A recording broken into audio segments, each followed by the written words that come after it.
Um, so my name is Pratyush. I am a software engineer at Capital One. A little bit of background about me. I joined the company in 2017 and have worked on a couple of teams here and there that do all things cloud. I got into the security space sometime around mid 2018 and have been contributing to the cloud custodian project since then. So let's dive right in. So the agenda for today is going to be a brief talk about what cloud governance is, why it's important and challenging, and some of its best practices. Also, for today's talk, I have specifically used AWS and cloud custodian specific examples. Let's take a look at what governance means. I would like to start with thinking about what people expect from a government, right? Things like, what do people really want? They want safety and security from any sort of threat. They want services that make their lives easy. And finally, they want freedom to do whatever they want to do. And I believe the cloud is basically the same. Your application teams want that freedom to use different cloud services, but the convenience of the cloud also brings additional security concerns. Hence, they have to be wrapped in guardrails to be protected from both external and internal threats. Which brings me to the definition of cloud governance. Cloud governance is a defined set of rules and policies that dictate how a specific organization operates services in the cloud. Why is cloud governance crucial for organizations? The cloud is pretty powerful. It can help organizations achieve business agility. Hence, the business basic foundation strategy that any type of business should align with IT, should align its IT with business goals, and have a good and effective cloud governance strategy can help with aligning cloud adoption with business objectives. Cloud governance also helps with standardization.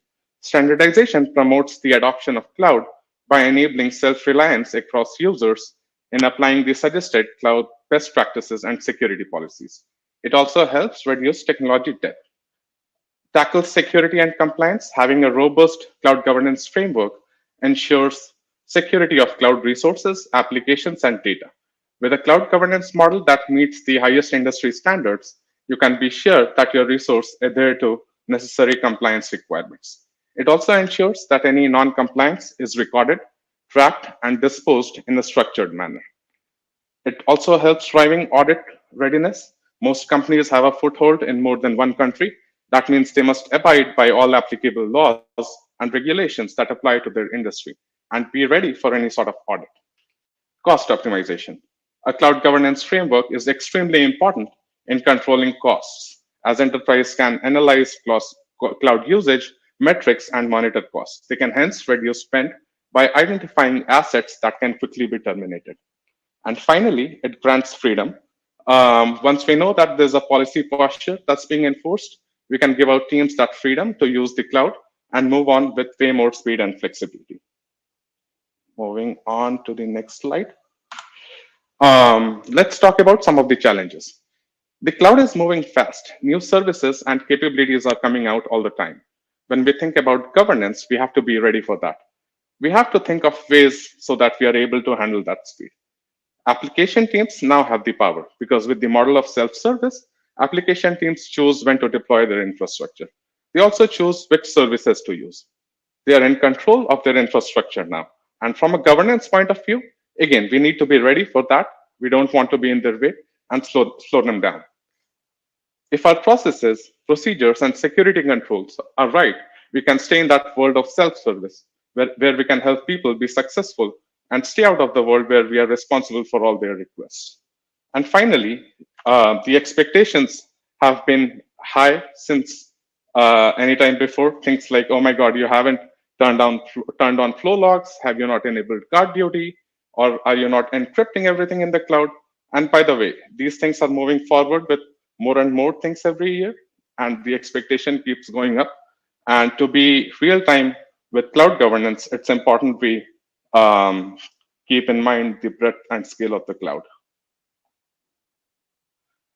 So I'm with some good news here for you. Have come up with some best practices that touch base on a wide variety of things here, right from the beginning, that is your cloud account architecture, to creating automation to build those accounts, designing controls as per your needs, protecting your users, and making sure your governance framework is doing what is expected of it.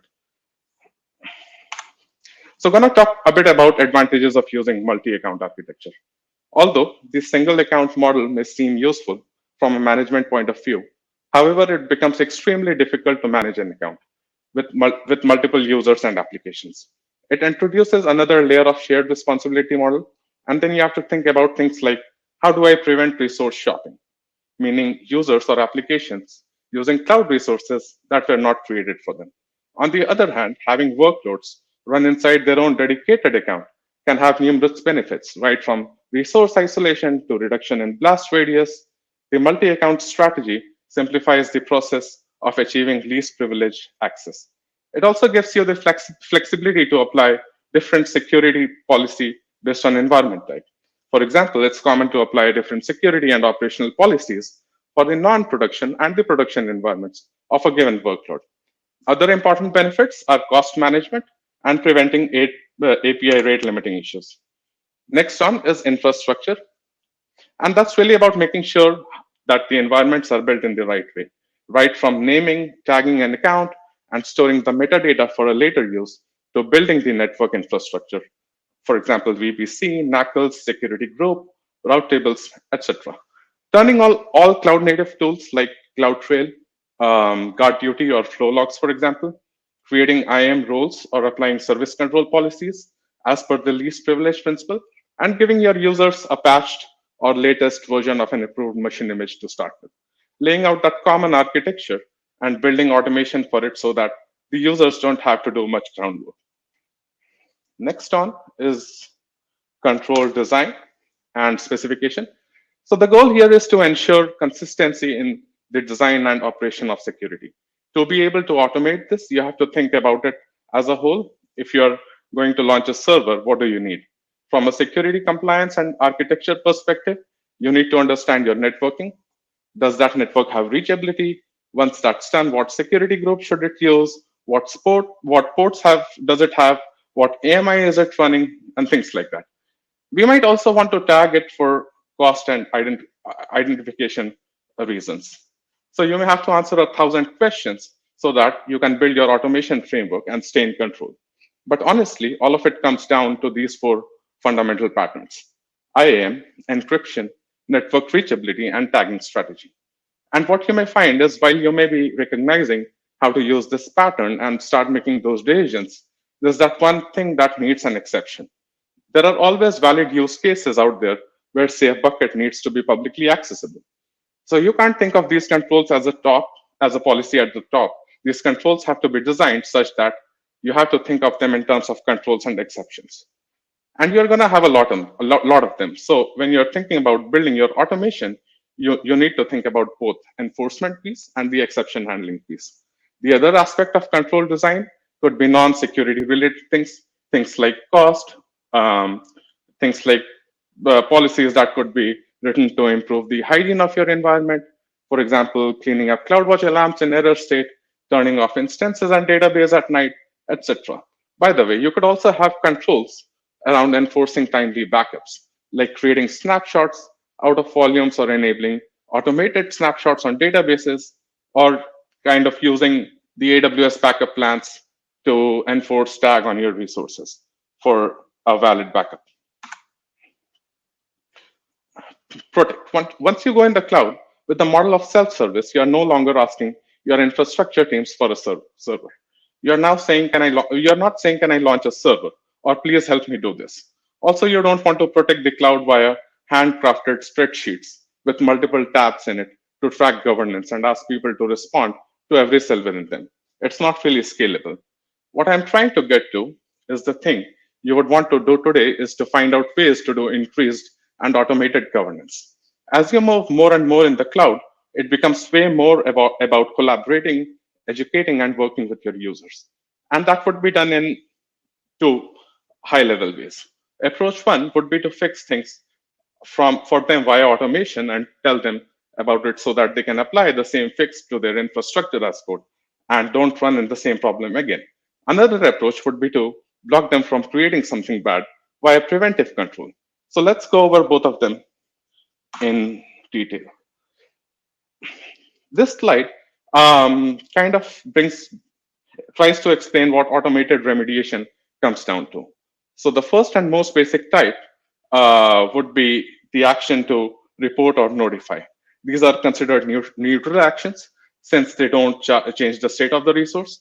They are in general notifications sent via email or Slack and require read-only permissions.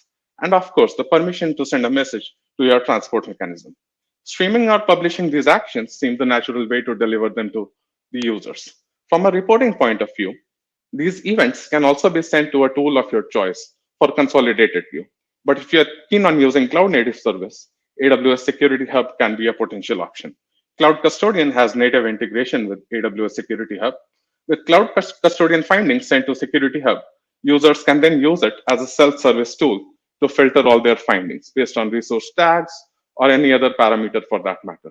If you look at the sample policy on my slide, it shows the resource type here is EBS snapshot, and it tries to filter any EBS snapshot that has cross-account access, and it posts a finding to Security Hub. The best part here is that you could also have a custodian policy that could fix the finding, meaning change the compliance status from failed to passed in case the resource in question here gets fixed, and that too in real time. Oops. Yep, the next action is healing. These actions apply mild changes to the resource identified. Ideally, they could require minimum permissions. Some of the common use cases are enabling VPC flow logs or toggling versioning on S3 buckets. Next action is isolation. Here, the access of the resource is cut off completely. The resources become effectively unreachable, but its state should remain unchanged as a consequence of the action. Although data remains untouched here, but potential loss could happen in some scenarios. But these are likely going to cause an outage, so use it with caution. Also, these actions require elevated permission levels, but no access to content or data. Recommended use case, the sample policy on the slide here demonstrates a custodian policy that updates a bucket with a highly restrictive access policy, such that the bucket policy only remains accessible to a single role. Moving on to the last action type is destructive action. As the name suggests, these actions will effectively destroy a resource and permanently damage the information contained in an irreversible manner. These also require the highest level of permissions and should be used with extreme caution, potentially on net new resources. Trying to do preventive control as much as possible is what we should be striving for. I'm sure you might have heard Kapil's talk on how Cloud Custodian is potentially creating a way to validate Terraform code against custodian policies. The cloud providers also understand the importance of it and are investing time on pre-checks. Right now in AWS, from preventive point of view, we only have IAM and SCP. On the slide, you can see an IAM policy that restricts CloudFront in all the regions except US East 1 and US West 2. The other sample SCP policy kind of blocks creation of training job or labeling job if the KMS volume key is not the exact KMS key ARN here. Applying custodian policies on some short-lived jobs might be a bit difficult because of their nature of living in the environment for a short amount of time.